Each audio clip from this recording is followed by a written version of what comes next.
जय भोलेनाथ। आप सभी का हमारे YouTube चैनल पर हार्दिक स्वागत है। आज सुने शनिदेव जी की पौराणिक कथा।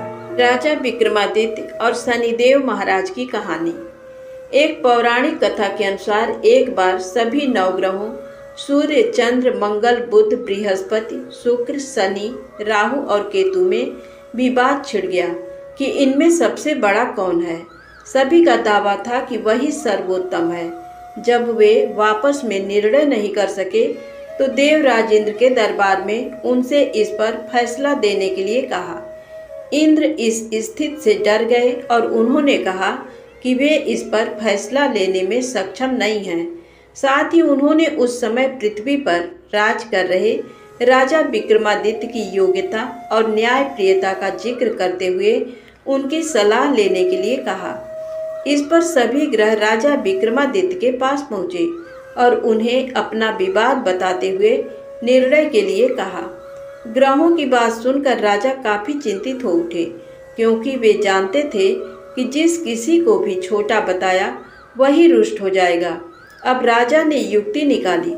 उन्होंने स्वर्ण, रजत, कांस्य, पीतल, सीसा, रांगा, जस्ता, अभ्रक और लोहे से 9 सिंहासन बनवाए और उन्हें इसी क्रम में रख दिया। इसके बाद सभी ग्रहों से निवेदन किया कि वे सिंहासन पर स्थान ग्रहण करें। जो अंतिम सिंहासन पर बैठेगा वही सबसे छोटा होगा। सारे ग्रहों ने अपना स्थान ग्रहण किया, जिसमें लौह सिंहासन सबसे आखिर में था, जिस पर शनिदेव सबसे बाद में बैठे और वही सबसे छोटे कहलाए। इस पर शनि कुपित हो गए और उन्हें लगा कि राजा ने ये जानबूझकर किया है। तब शनि ने गुस्से में राजा से कहा कि वो उन्हें नहीं जानते। जैसे सूर्य एक राशि में 1 महीना, चंद्रमा 2.25 महीना 2 दिन, मंगल 1.5 महीना, बृहस्पति 13 महीने, बुध और शुक्र 1 महीने विचरण करते हैं, वैसे ही शनि 2.5 से 7.5 साल तक एक राशि में रहते हैं, जिसके चलते बड़े बड़ों का विनाश हो जाता है। शनि ने कहा कि ये शनि की 7.5 ही थी जिसने श्री राम को 14 वर्ष का वनवास कराया, और जब रावण जैसे महावीर पर आई तो मामूली वानर सेना ने लंका पर विजय प्राप्त कर उसका अंत करवा दिया। इसके बाद राजा को सावधान रहने को कहकर शनिदेव गुस्से में वहां से चले गए। कुछ समय बाद राजा पर शनि 7.5 आई और शनिदेव घोड़ों के सौदागर बनकर उनके राज्य में कई बढ़िया घोड़े लेकर आए। राजा ने यह समाचार सुनकर अपने अश्वपाल को अच्छे घोड़े खरीदने की आज्ञा दी। उसने कई अच्छे घोड़े खरीदे। इन्हीं में से एक श्रेष्ठ घोड़े पर राजा सवारी करने निकले, परंतु जैसे वो उस पर सवार हुए, घोड़ा सरपट वन की ओर भागा और भीषण वन में राजा को गिराकर वहां से भाग गया। भूखा प्यासा राजा उस जंगल में भटकने लगा। तब एक ग्वाले ने दया करके उसे पानी पिलाया। राजा ने प्रसन्न होकर उसे अपनी अंगूठी दे दी। इसके बाद तो एक सेठ की दुकान में उज्जैन पहुंचा और अपना नाम बताया बीका। सेठ की दुकान उन्होंने जल पीकर कुछ देर विश्राम किया। भाग्य से उस दिन सेठ जी की खूब कमाई हुई। सेठ ने समझा कि बीका उसके लिए भाग्यशाली है।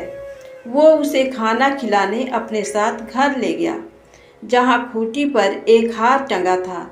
अनायास सेठ को अनोखा दृश्य दिखा कि हार को खूंटी निगल रही है और देखते देखते पूरा हार गायब। ये देखकर सेठ घबरा गया और उसे बीका की कारस्तानी समझकर कोतवाल से कहकर न सिर्फ जेल भिजवाया, बल्कि हाथ पांव भी कटवा दिए और नगर के बाहर फिकवा दिया। राजा अपनी इस दुर्दशा पर हैरान था। जहां बीका गिरा था, वहां से गुजर रहे एक तेली को उस पर दया आ गई और उसने अपनी बैलगाड़ी में उसे चढ़ा लिया। बीका बना राजा अपनी जीभ से बैलों को हाँकते हुए गाड़ी चलाने लगा। उसी काल में राजा की शनि दशा समाप्त हो गई और वो वर्षा के स्वागत के लिए मल्हार गाने लगा। इस गीतों को नगर की राजकुमारी ने सुना और उस पर मोहित हो गई उसने मन ही मन प्रण कर लिया कि वह गायक से ही विवाह करेगी। पता लगवाने पर राजा की स्थिति के बारे में पता चला, परंतु सबके समझाने के बावजूद राजकुमारी का निश्चय नहीं बदला और उसने उसी अपंग गायक से शादी करने का निर्णय कर लिया। अतः दोनों का विवाह हो गया। तब शनिदेव ने राजा को स्वप्न में दर्शन देकर कहा कि देखा मुझे छोटा बताने का नतीजा। तब राजा ने उनसे क्षमा मांगी और अनुरोध किया कि ऐसा कष्ट किसी को भी न दें। तब शनिदेव ने कहा जो उनका व्रत करेगा और कथा कहेगा उसे शनि की दशा में कोई दुख और कष्ट नहीं होगा, उसके सारे मनोरथ पूर्ण होंगे। साथ ही राजा को हाथ पैर भी वापस दिए। सुबह राजकुमारी अपने पति को एकदम ठीक से देखकर हैरान रह गई। तब राजा ने उसे अपना असली परिचय देते हुए बताया कि वह उज्जैन का राजा विक्रमादित्य है। जब सेठ ने ये सब सुना तो वह राजा से क्षमा मांगने लगा। इस पर राजा ने कहा कि वह तो शनिदेव का कोप था, इसमें किसी का कोई दोष नहीं। सेठ ने कहा कि उसे शांति तभी मिलेगी जब वे उसके घर चलकर भोजन करेंगे। राजा गया तो सेठ ने देखा कि खूंटी ने हार वापस निकाल दिया।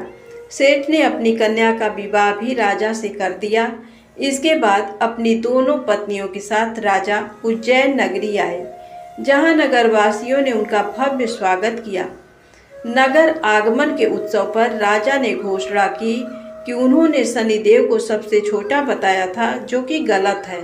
असल में वही सर्वोपरि हैं। तब से सारे राज्य में शनिदेव की पूजा और कथा नियमित होने लगी। धन्यवाद। वीडियो पसंद आई हो तो कृपया चैनल को लाइक सब्सक्राइब अवश्य करें। जय माता दी।